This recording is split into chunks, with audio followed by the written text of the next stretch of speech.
भारत माता की जय बोलते हैं, तो भारत माता की जय हो इसके लिए जिंदगी में कुछ करिए। खाली जय बोलने से काम नहीं चलेगा। भारत माता की जय सच में हो तो कुछ करिए। तो भारत माता की जय करने के लिए सबसे सरल काम है कि ये विदेशी कंपनियां जो बहुत सारा पैसा लेके जा रही है इसको रोकिए, और अगर ये पैसा हमने रोक लिया तो इसी पैसे से भारत का बहुत विकास हो सकता है। तो विदेशी वस्तुएं मत खरीदिए, माने पेप्सी कोला, कोका कोला मत पीजिए। अब बहुत लोग कहते हैं कि विदेशी वस्तुओं में तो क्वालिटी है क्योंकि उनकी टेक्नोलॉजी बहुत अच्छी है। अब मैं आपसे कई बार समझा चुका हूं कि टेक्नोलॉजी अच्छी और बुरी नहीं होती है, एप्रोप्रिएट होती है। उनके लिए हो सकता है पेप्सी कोला बहुत अच्छा हो, यूरोप और अमेरिका के लिए, हमारे लिए नहीं, क्योंकि उनको पेप्सी कोला पीने से ही शायद कोई काम होता हो अच्छा। जैसे वो सब लोग पिज्जा खाते हैं, बर्गर खाते हैं। पिज्जा और बर्गर समझते हैं, सड़े मैदे से बना हुआ खाद्य पदार्थ, फर्मेंटेड मैदा। अब फर्मेंटेड मैदे को डाइजेस्ट करने के लिए एक एसिड की बहुत जरूरत है जिसका नाम है फास्फोरिक एसिड, और फास्फोरिक एसिड पेप्सी कोक में बहुत होता है, इसलिए शायद उनको पीने की जरूरत पड़ती हो पेप्सी कोक की। भारत में नहीं है। भारत में तो हम ज्यादा पिज्जा बर्गर खाते नहीं है। जो खाते हैं वो ध्यान रखें कि फास्फोरिक एसिड गर्म देश के लोगों को अच्छा नहीं है। ठंडे देश के लोग फास्फोरिक एसिड पिए तो कोई बात नहीं है, गर्म देश वाले पिएंगे तो कैंसर से मर जाएंगे। और भारत में तो फास्फोरिक एसिड के दो ही उपयोग होते हैं, या तो वो पेप्सी कोक में डाला जाता है या उससे हार्पिक बनता है। और हार्पिक की क्वालिटी क्या है वो आप सब जानते हैं, उससे टॉयलेट साफ होता है। और हार्पिक में जितना फास्फोरिक एसिड है ना उतना ही पेप्सी कोक में है। एक बार मैंने हार्पिक का पीएच वैल्यू निकाला डिजिटल पीएच मीटर से, वो 2.4 आता है। फिर मैंने पेप्सी का पीएच वैल्यू निकाला, वो भी 2.4 आता है। तो मैंने सोचा Pepsi is equal to Harpic, Harpic is equal to Pepsi. तो हार्पिक से टॉयलेट साफ हो सकता है, पेप्सी से भी होना चाहिए। तो मैंने करके देखा और बहुत अच्छा साफ हुआ। एक बार मैंने क्या किया, 1 महीने तक मेरे घर का टॉयलेट साफ नहीं किया तो वो गंदा गंदा, बहुत गंदा, इतना गंदा कि उसमें पीला पीला कचरा जमा हो गया। फिर मैं 1 बॉटल पेप्सी लाया, टॉयलेट पॉट पे स्प्रे किया, 2 मिनट के बाद पानी से धोया तो एकदम झकाझक सफेद, white and white, neat and clean. उस दिन से मैंने बोलना शुरू किया, ठंडा मतलब टॉयलेट क्लीनर। आमिर खान कहता ठंडा मतलब कोका कोला, वास्तव में है वो टॉयलेट क्लीनर। अब हम वो टॉयलेट क्लीनर पिए गटागट गटागट, और अकेले नहीं पिए, घर में आने वाले अतिथि को भी पिलाएं। एक तरफ हम कहते हैं मेहमान देवता होता है, देवताओं को ही संडास साफ करने का पानी पिलाते हैं, अच्छा नहीं है। और आप ध्यान से टेलीविजन न्यूज देखते हैं, अभी थोड़े दिन पहले न्यूज आया कि पेप्सी कोक में पेस्टिसाइड्स मिले हुए, और पता है कौन से पेस्टिसाइड? डीडीटी। डीडीटी देखा, वो मच्छर मारने के काम, वो पेप्सी कोक में है। बेंजीन हेक्साक्लोराइड, बेंजीन हेक्साक्लोराइड माने गेमेक्सिन पाउडर, जो हर कीचड़ पर डाला जाता है कीड़े मारने के लिए। फिर क्लोरोपाइरीफॉस, क्लोरोपाइरीफॉस माने किसानों के खेत में जब कोई कीड़ा लगे तो उसको स्प्रे करते हैं। डीडीटी, बेंजीन हेक्साक्लोराइड, क्लोरोपाइरीफॉस, ऐसा जहर मिला के पेप्सी तैयार होता है। और जिन वैज्ञानिकों ने इस पर काम किया वो ये कहते हैं कि पेप्सी की 1 बोतल रोज पियो तो 7 साल में कैंसर से डेथ हो सकती है, और कैंसर भी इंटेस्टाइन में। कई वैज्ञानिक तो ये तक बोलते हैं कि पेप्सी कोक का 1 इंजेक्शन माने 10 मिलीलीटर पेप्सी किसी को ब्लड में इंजेक्ट कर दो तो 15 मिनट में हार्ट अटैक आ सकता है। कुछ वैज्ञानिकों ने यह बताया है कि अगर कोई गर्भवती मां 2 बोतल कोका कोला पिए तो गर्भ में जो शिशु है ना वो विकलांग पैदा होगा। कुछ वैज्ञानिक ये बोलते हैं कि पेप्सी कोक की 2-2 बूंद अगर आंख में डाल दो तो आंखों की रोशनी चली जाएगी, और अगर दांत डाल दिया पेप्सी की बोतल में तो दांत गल जाता है। दांत कभी भी किसी चीज में नहीं गलता, किसी भी एसिड में दांत नहीं गलता, फास्फोरिक एसिड को छोड़कर। आप जानते हैं हाइड्रोक्लोरिक एसिड बहुत खराब है, उसमें भी दांत नहीं गलता। सल्फ्यूरिक एसिड में भी दांत नहीं गलता, सिर्फ फास्फोरिक एसिड, और फास्फोरिक एसिड ही है पेप्सी कोक में मिला है। तो मत पीजिए इसको, अच्छा नहीं। तो आप बोलेंगे क्या पिए? गन्ने का रस, मौसमी का रस, दही की लस्सी, गाय का दूध, संतरे का रस। दही की लस्सी, गाय का दूध ना मिले तो घड़े का पानी सबके पास है, tax free, cost free, side effect उसके नहीं, तो उसका ज्यादा इस्तेमाल करें। और जितना बने टीवी पे एडवर्टीजमेंट देख के कुछ मत खरीदिए। उदाहरण के लिए फेयर एंड लवली। हाँ, बहुत लोग कहते हैं इसकी टेक्नोलॉजी बहुत अच्छी है। क्या है? वो गोरापन लाती है।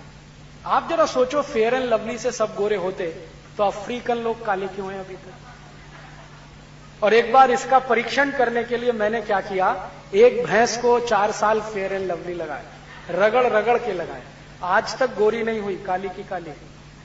आप जानते हैं कि स्किन का कलर काला या गोरा होना ये ब्लड में मिले हुए केमिकल से होता है जिसको मेलेनिन कहते हैं। और मेलेनिन जो है ना, डीएनए से फिक्स होता है, और डीएनए माता पिता से फिक्स होता है। इसलिए कोई स्किन अपनी चेंज नहीं कर सकता कभी भी। लाइफ में कोई काम करिए, स्किन कलर चेंज नहीं होगा। कोई टेक्नोलॉजी नहीं है दुनिया में। ये जो फेयर एंड लवली है ना, इसके खिलाफ हमने केस किया हुआ है। मेरा एक दोस्त था जो मेरे साथ इंजीनियरिंग में पढ़ता था, हम हॉस्टल में साथ में रहते थे। वो तमिल है। तमिल लोग कितने काले होते हैं आप सब जानते हैं। उल्टा तवा रख दो, इतने काले होते हैं। तो वो भी ऐसा ही है। और वो जितने साल मेरे साथ रहा, 7 साल हम हॉस्टल में रहे, रोज फेयर एंड लवली रगड़ता था, दिन में 3-3 बार। मैंने कहा भाई अभी तुमको 7 साल हो गए, कब बंद करोगे इसको? उसने कहा गोरापन नहीं आ रहा है। मैंने कहा 70 साल में भी नहीं आएगा। तो उसने कहा यार मेरे घर में भी यही समस्या है, वो भी सब रगड़ते हैं, वो भी गोरे नहीं हो रहे हैं। तो मैंने कहा कितने दिन और वेट करोगे? तो एक दिन उसको लगा कि अब बंद करना है। मैंने कहा पहले केस करो इसके खिलाफ। तो मद्रास हाई कोर्ट में उसने केस फाइल किया और उसने अदालत में कहा कि मैं इतने साल से ये क्रीम लगाता हूं, आज तक गोरा नहीं हुआ, और ये रोज विज्ञापन करते हैं कि इससे गोरापन आता है, मुझे हर्जाना दिलवाइए और मुझे जो नुकसान हुआ है वो भी। बहुत इंटरेस्टिंग केस था। अदालत ने नोटिस इशू किया, कंपनी के अधिकारी आए, उनको पूछा गया कि आप इसमें क्या केमिकल मिलाते हैं जो काले रंग को गोरा बनाए? तो उन्होंने कहा इसमें कुछ केमिकल नहीं है, ये सिंपल क्रीम है। तो फिर आप ऐसा क्यों विज्ञापन करते हैं? तो उनका भारत सरकार ने हमको लाइसेंस दिया है झूठ बोलने का, तो हम बोल रहे हैं। तो अदालत ने उनके खिलाफ फैसला सुनाया। तो पूरे तमिलनाडु में फेयर एंड लवली बंद हो गया। अब वो विज्ञापन करते हैं अखबार में, तो कहते हैं Fair and Lovely not for sale in Tamil Nadu, लेकिन वो भीलवाड़ा में बिकता है।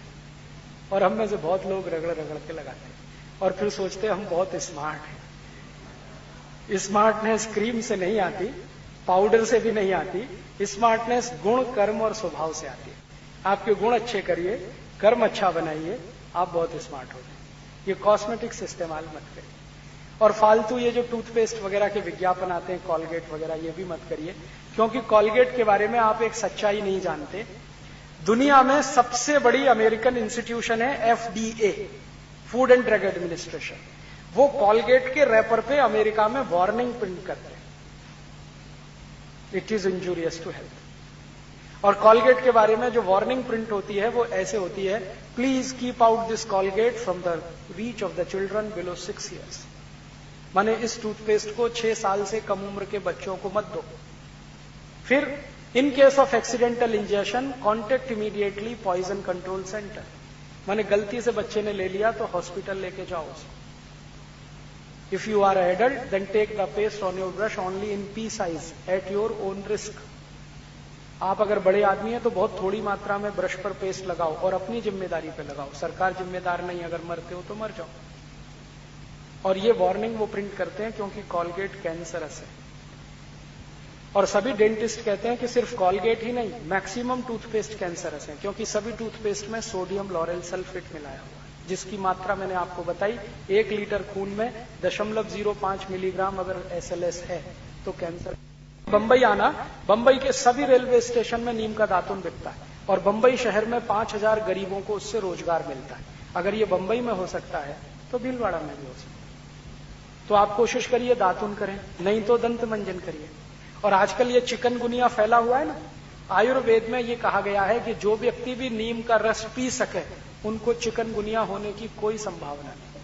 और आयुर्वेद की सबसे अच्छी दवा चिकनगुनिया की नीम के रस से ही बनती है, इतना ताकतवर है। तो नीम का दातुन करिए, चिकनगुनिया जैसी बीमारियां नहीं आएंगी, दांत भी साफ हो जाएंगे। जितना बने उतना टीवी एडवर्टीजमेंट देख के मत खरीदिए कुछ भी।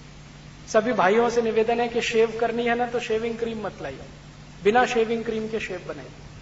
थोड़ा गर्म पानी लीजिए, थोड़ा दूध, चेहरे में रगड़िए, रेजर चलाइए, बहुत क्लीन शेव बनती है। और इसके 4 फायदे हैं। पहला फायदा, ब्लेड का खर्चा कम होता है, क्योंकि दूध लगाएंगे ना तो मैंने आपसे कहा ना सरफेस टेंशन कम हो जाता है। दूध का ताकत है सरफेस टेंशन कम करने की, तो स्किन पे लगाया सरफेस टेंशन कम होगा, तो जो बाल है ना ये सॉफ्ट हो जाते हैं।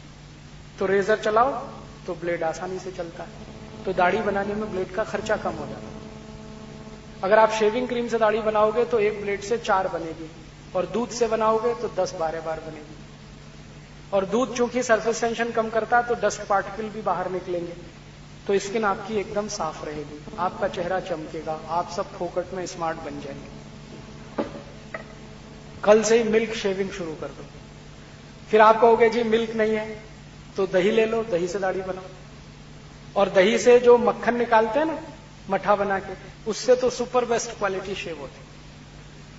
और कोई सैलून में जाओ ना तो उससे भी कहो मिल्क शेविंग करो, दूध से दाढ़ी बनाओ, तो ये फैशन हो जाएगी। तो अब तक तो हम दूध से नहाते थे, अब दूध से दाढ़ी भी बनाएंगे। दूध की बिक्री बढ़ेगी, मुनाफा किसानों को मिलेगा, किसानों की आमदनी बढ़ेगी, देश भी अमीर हो जाएगा। तो ऐसे छोटे छोटे कुछ काम करो। यही काम कभी भगत सिंह ने किए थे, कभी चंद्रशेखर ने किए थे, कभी लोकमान्य तिलक ने किया था, स्वदेशी आंदोलन चलाया था और तब वंदे मातरम गाया था। मेरा भी आप सबसे कहना है कि आप भी स्वदेशी आंदोलन की भावना को अपने जीवन में जिंदा रखो, तो ये वंदे मातरम गाना बहुत सार्थक होगा। जितना बने अपने जीवन में एक संकल्प रखो, बी इंडियन बाय इंडियन। अगर आप अपने जीवन में ये संकल्प लेके आगे बढ़े तो मुझे लगता है कि बहुत लाभ आपको होगा, देश को होगा। और भारतीय बने तो भारतीय बनने के 5 आधार हैं। जितना बने भारतीय वस्तुओं का उपयोग, ये पहला आधार। जितना बन सके भारतीय भोजन खाना, माने विदेशी भोजन नहीं खाना, क्योंकि वो हमारे अनुकूल नहीं है, उसकी टेक्नोलॉजी हमारे काम की नहीं। माने pizza, burger, hot dog, cold dog नहीं खाना। नाम भी विचित्र है, हॉट डॉग गरम कुत्ता, कोल्ड डॉग ठंडा कुत्ता, वो सब खाना अपने काम का नहीं है, तो ये नहीं खाना। फिर आप बोलेंगे भारत का खाना बहुत अच्छा है, हमारे यहां इतने सारे अच्छे अच्छे भोजन है। दक्षिण भारत का खाओ तो दक्षिण का, उत्तर का खाओ उत्तर का, पश्चिम का खाओ, हर एरिया का भोजन विशिष्ट है। तो भारतवासियों को ये पिज्जा बर्गर नहीं। तो भारतीय भोजन करो, भारतीय वस्तुओं का उपयोग, और भारतीय भाषा का उपयोग करो। ज्यादा विदेशी भाषा का प्रयोग मत करो, कम से कम आपस में बातचीत करें ना तो मातृभाषा में करो। आपकी कक्षाओं में आप पढ़ते हो अंग्रेजी में पढ़ाया जाता है, वो आपकी मजबूरी है, क्योंकि भारत में अभी तक सिलेबस हिंदी में नहीं बना। जिस दिन बन जाएगा तो हिंदी में भी पढ़ाएंगे। मैंने तो देखा है फ्रांस के सभी इंजीनियरिंग कॉलेज में फ्रेंच में ही पढ़ाते हैं, जर्मनी में जर्मन में पढ़ाते हैं, चीन में चाइनीज में पढ़ाते हैं, जापान में जापानीज में पढ़ाते हैं। भारत ही अकेला देश है जहां के इंजीनियरिंग कॉलेजेस और मेडिकल में अंग्रेजी में पढ़ाते हैं, क्योंकि हमने आज तक उसको कोशिश नहीं की हिंदी करने की। अगर हिंदी कल को हो गया तो हम हिंदी में पढ़ेंगे, लेकिन क्लासरूम के बाहर जब आप निकलते हो तो अंग्रेजी ज्यादा प्रयोग मत करो, हिंदी में बात करो। और अंग्रेजी नाम कभी मत रखो अपने, और अगर हैं तो उनको बदल दो। कई घरों में इस तरह के नाम है, टिंकू, डिम्पल, ट्विंकल, बबली, डबली, डबलू, बबलू। अच्छा, बबलू का मतलब बताओ, बबलू क्या मतलब है? टिंकू, टिंकू का अर्थ मालूम है? टिंकू, जिनके अर्थ नहीं मालूम वो क्यों चिल्लाते रहते हो?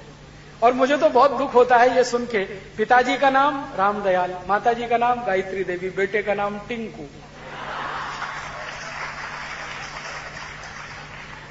ये फालतू अंग्रेजी नाम मत रखो, और अगर इनका अर्थ मालूम हो ना तो खुद ही शर्म आएगी।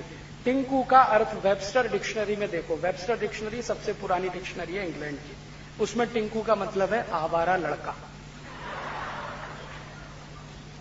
जो बाप की ना सुने, मां की ना सुने, वो टिंकू है। तो सोचो होने का है टिंकू? फालतू ये सब नाम मत। आपके जो भारतीय नाम है ना, वो अपने नाम बोलो, और वही बोलने के लिए दूसरों से कहो। और घर में ज्यादा अंग्रेजी शब्द इस्तेमाल मत करो। जैसे बहुत लोग पढ़े लिखे हैं लेकिन आधे पढ़े लिखे, पूरा नहीं जानते। वो क्या कहते हैं, कई बार मुझे कहते हैं, oh Rajiv Dikshit, she is my missus. तो मैं पूछता हूं, really she is your missus? क्योंकि मिसेस का अर्थ है धर्म पत्नी को छोड़कर कोई भी महिला, वो मिसेस होती है, धर्म पत्नी मिसेस नहीं। और मिस्टर इसका उल्टा, पति को छोड़कर कोई भी पुरुष वो मिस्टर होता है। और मिस तो बहुत